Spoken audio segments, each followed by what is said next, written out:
Racikan Berita 1. Selamat siang dan assalamualaikum Bang Ishak. Waalaikumsalam Dul. Aduh Bang, ini sekarang kayaknya lagi viral lagi nih. Ini sebenarnya pengalian isu gara-gara ijazah palsu atau gara-gara Raja Ampat. Kok si Tito Karnavian Mendagri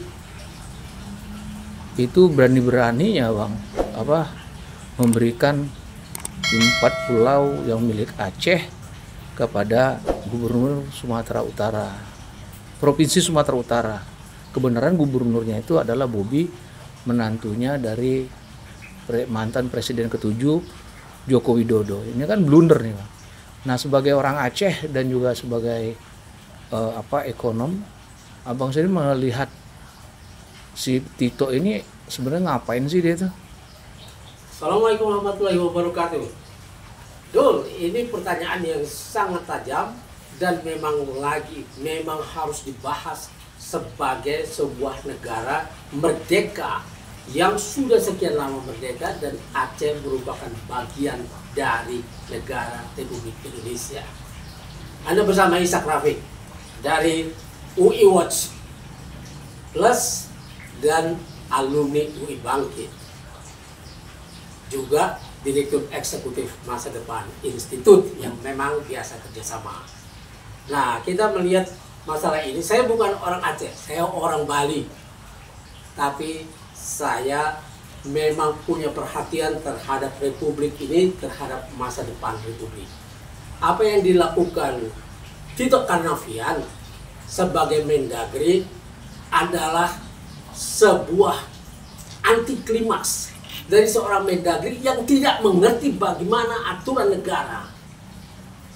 Sebuah undang-undang nomor 24 tahun 56 yang menjadikan Aceh sebuah provinsi tersendiri yang punya otonomi khusus telah dianulir oleh keputusan Menteri Tito Karnavian yang berada di bawah undang-undang, memindahkan 4 pulau yang berada di Aceh, Provinsi Aceh, kepada Sumatera Utara, yang notabene seperti kata Dul adalah dipegang oleh Bobi Nasution, besannya Jokowi.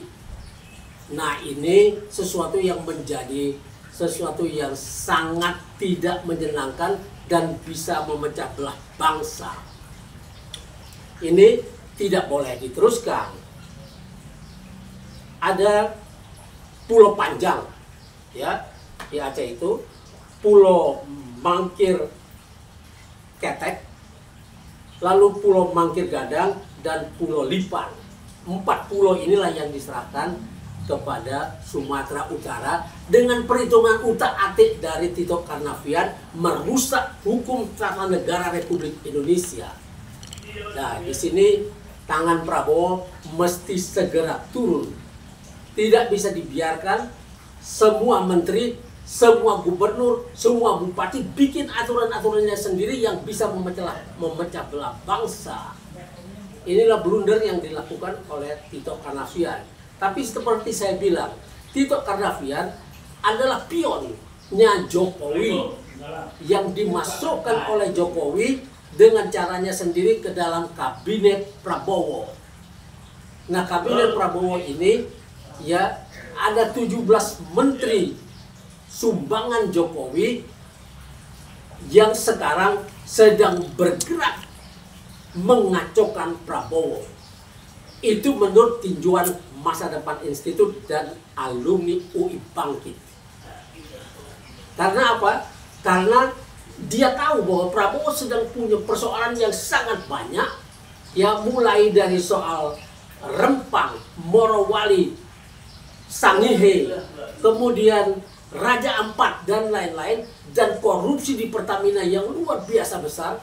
Ini mau dialihkan dengan cara bikin kegaduhan baru di Republik Indonesia yang membuat Prabowo kehilangan fokus.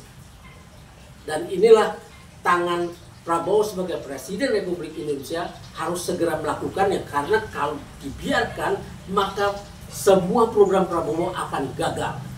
Ya, kita lihat ya.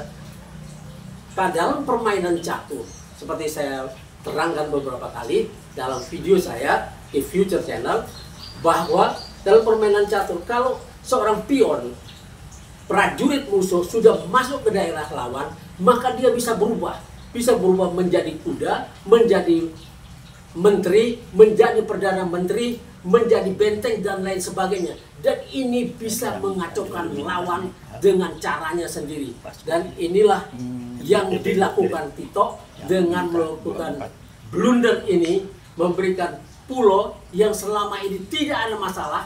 Ya, Undang-Undang Nomor 24 tahun 56 itu sudah membuat itu fix semuanya, dan tidak ada masalah, tidak ada sengketa apapun antara rakyat Sumut dan rakyat Aceh. Tidak ada sengketa antara pemerintah ini. Tapi Prabowo dibuat pusing oleh Tito Karnavian, Mendagri, yang menyerahkan ini kepada Sumatera Utara, sehingga Bobi punya kesombongan yang luar biasa, mau menghina orang-orang yang mengkritik masalah ini, seolah-olah orang-orang itu tidak tahu. Republik ini sudah berjalan lama, sejak 17 Agustus 1945, yang sudah cukup dewasa untuk mengerti masalah-masalah ini.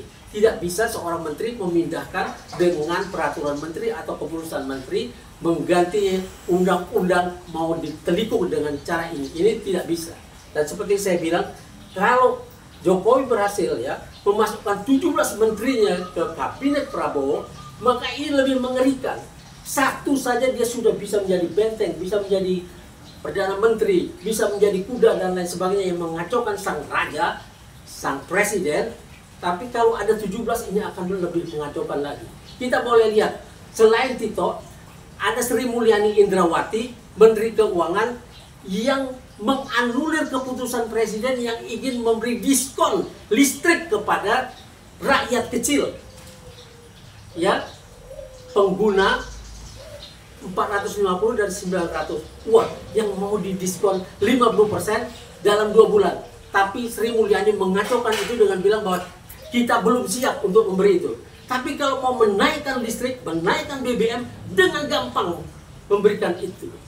Sedangkan ketika mau memberi diskon pada rakyat kecil, mengaku belum siap, belum apa segala macam. Masa seorang Menteri Keuangan dengan pengalaman 4 kali jadi Menteri Keuangan tidak mampu mempersiapkan hal-hal yang seperti itu?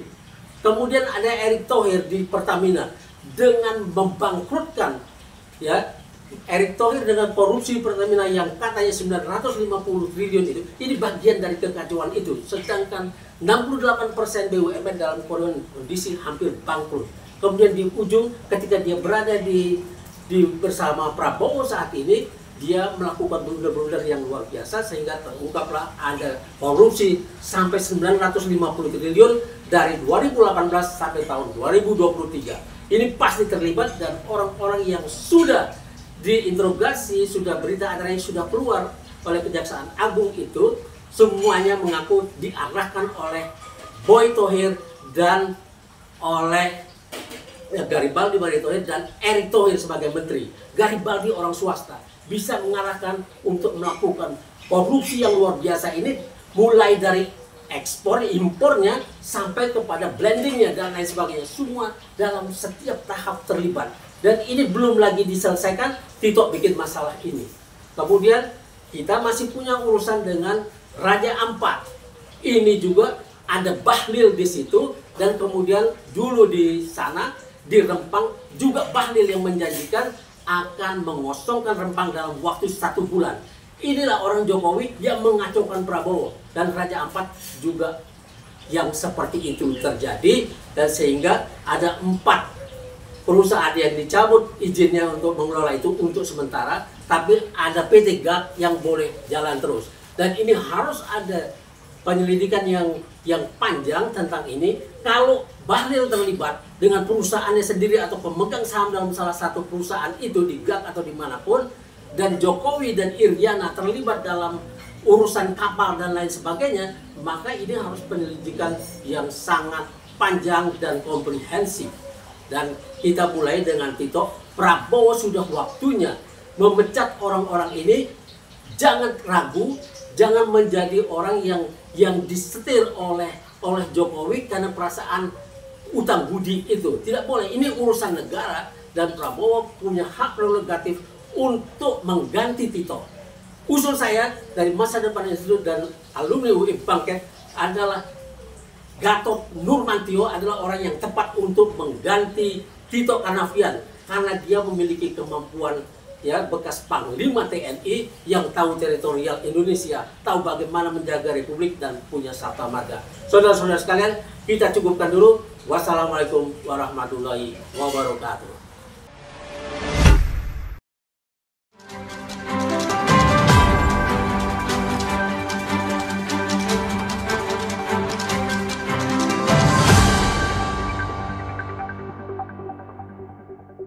Racikan Berita 1.